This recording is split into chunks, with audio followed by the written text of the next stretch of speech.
नमस्कार दोस्तों, मैं हूं राजन तिवारी और आप देख रहे हैं ज्योतिष मंत्र। जैसे कि आपको मालूम है कि इस बार जो क्लास 10th के 2 बार बोर्ड हो रहे हैं, इस वजह से एक बहुत ही जरूरी सूचना है जो कि क्लास 10th के सभी बच्चों को मुझे देना है कि इस बार आपको आपका जो पासिंग सर्टिफिकेट है वो नहीं मिल पाएगा। पासिंग सर्टिफिकेट मतलब जो आपकी मार्कशीट होती है वो इस साल आपको नहीं मिलेगी। अब आप ये सोच रहे हो कि अगर पासिंग सर्टिफिकेट नहीं मिलेगा यानी मार्कशीट नहीं मिलेगी तो फिर आगे आप अप्लाई कैसे करोगे, 11th क्लास के लिए अप्लाई कैसे करोगे, या फिर आगे जब मार्कशीट की जरूरत पड़ेगी कभी जीवन में तो उसका कैसे यूज कर पाओगे। तो देखिए, जहां तक बात है 11th क्लास में एडमिशन की, तो 11th क्लास में एडमिशन आपको मिल जाएगा। किस आधार पे मिलेगा? वो मिलेगा नेट पे जो मार्कशीट आएगी, यानी नेट के ऊपर जब आप अपने रिजल्ट देखने जाओगे और वहां पे जो मार्कशीट आती है उस मार्कशीट के आधार पर आपको 11th क्लास में एडमिशन मिल जाएगा।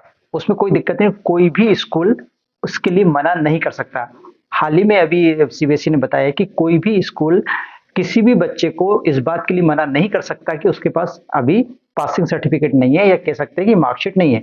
सभी स्कूल को नेट के ऊपर जो मार्कशीट आई है उसी आधार पर उनको अपना जो एडमिशन है वो देना पड़ेगा। इस बात के लिए सभी स्कूल बाध्य रहेंगे मतलब सभी स्कूल को ये काम करना पड़ेगा, मार्कशीट का इंतजार नहीं करना।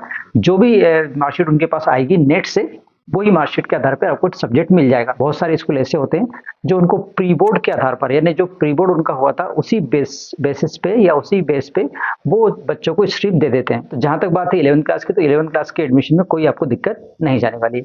अब बात आती है सर्टिफिकेट की, पासिंग सर्टिफिकेट की। अगर वो नहीं मिलेगा तो क्यों नहीं मिलेगा, और मिलेगा तो कब मिलेगा? तो देखिए, नहीं मिलने वाली तो कोई बात नहीं है, मिलेगा तो सही, लेकिन अभी आपको नहीं मिलेगा तो फिर कब मिलेगा? देखिए, आपको जो सर्टिफिकेट है यानी कि पासिंग सर्टिफिकेट है या मार्कशीट कह सकते हैं, वो आपको सेकंड बोर्ड एग्जाम का जब रिजल्ट आ जाएगा उसके बाद आपको मिलेगा। ठीक है, समझ में आ गए? यानी कि आपको जब पहला आप एग्जाम दोगे, यानी कि जो अभी आपने एग्जाम दिया है फरवरी मार्च में जो आपका एग्जाम खत्म हुआ, उसमें जो भी आपके डिवीजन बनी है, जो भी आपके परसेंटेज आया, जिस तरह के आपके मार्क्स आए, उसकी जो मार्कशीट आती थी हर साल, वैसी मार्कशीट अभी आपको नहीं मिलेगी। जब सेकंड बोर्ड आप दे दोगे उसके बाद ही आपको मार्कशीट मिलेगी, क्योंकि दो दो बार तो बोर्ड आपकी मार्कशीट को प्रिंट करेगा नहीं।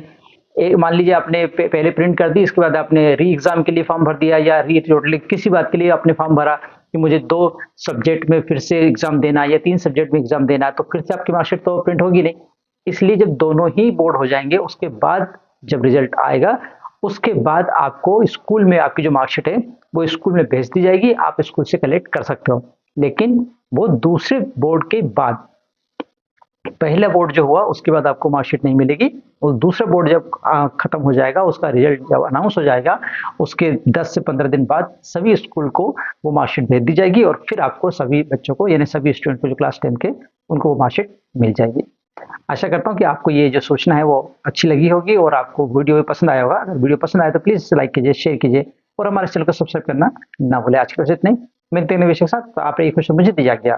जय हिंद।